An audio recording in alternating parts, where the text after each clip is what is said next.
महाराष्ट्रात जी अभूतपूर्व परिस्थिती निर्माण झाली आहे अतिवृष्टीमुळे, या अनुषंगाने आपण श्री तुळजाभवानी मंदिर ट्रस्टच्या माध्यमातून 1 कोटी रुपये मुख्यमंत्री सहायता निधीला द्यायचा निर्णय घेतलेला आहे आणि त्याचबरोबरीने तेरणा पब्लिक चॅरिटेबल ट्रस्टच्या माध्यमातून 51 लाख रुपये देण्याचा निर्णय घेतलेला आहे. हे करत असताना धाराशिव जिल्ह्यातील शेतकऱ्यांना, खास करून ज्यांची जमीन खरवडून गेली आहे किंवा जे नागरिक ज्यांचं अतीव असं नुकसान झालेलं आहे, त्यांना वेगळी मदत करण्याच्या बाबतीत देखील निर्णय घेतलाय. जिल्हाधिकाऱ्यांबरोबर याबाबतीत चर्चा झाली, तसा निर्णय झालेला आहे आणि माझी आपल्या सर्वांनाच विनंती राहणार आहे की मुख्यमंत्री सहायता निधी किंवा आपल्या भागामध्ये, आपल्या धाराशिव जिल्ह्यामध्ये जिथे शक्य असेल तिथे मदत करण्यासाठी आपण पुढाकार घ्यावा.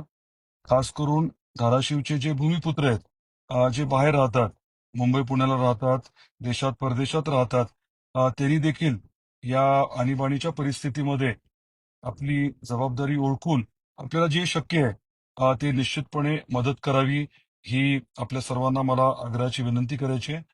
आता हे साधारण 1.5 कोटी रुपये हे मुख्यमंत्री सहायता निधीला उपलब्ध होतील आणि त्याच्या व्यतिरिक्त जमीन खरवडून गेलेले, ज्यांचं जास्त नुकसान झालेलं आहे असे शेतकरी आणि त्याच बरोबरीने ज्या नागरिकांचं, ज्या कुटुंबांचं खूप जास्त नुकसान झालंय, यांना वेगळ्या पद्धतीने सहकार्य करण्यासाठी देखील श्री तुळजाभवानी मंदिर ट्रस्ट आणि तेरणा ट्रस्टच्या माध्यमातून आपण सहकार्य उपलब्ध करून देणार आहोत.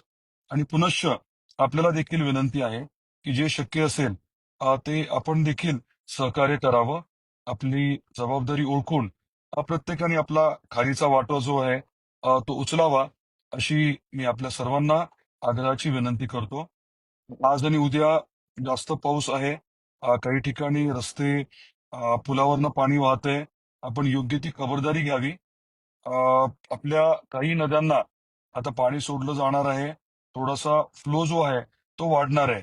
त्यामुळे सगळ्यांनी कृपया योग्य ती खबरदारी घ्यावी, सतर्क राहावं आणि एकमेकाची काळजी घ्यावी, ही देखील आपल्या सर्वांना मी विनंती करतो. पाहणी दौरे वगैरे चालू आहे, परंतु अधिक आपल्याला काही कळवायचं असेल, काही मोठी अडचण वगैरे असली, तर तातडीने मला आपण कृपया SMS करावा, ही देखील सूचना आपल्याला या माध्यमातून देतो. काळजी घ्या. धन्यवाद.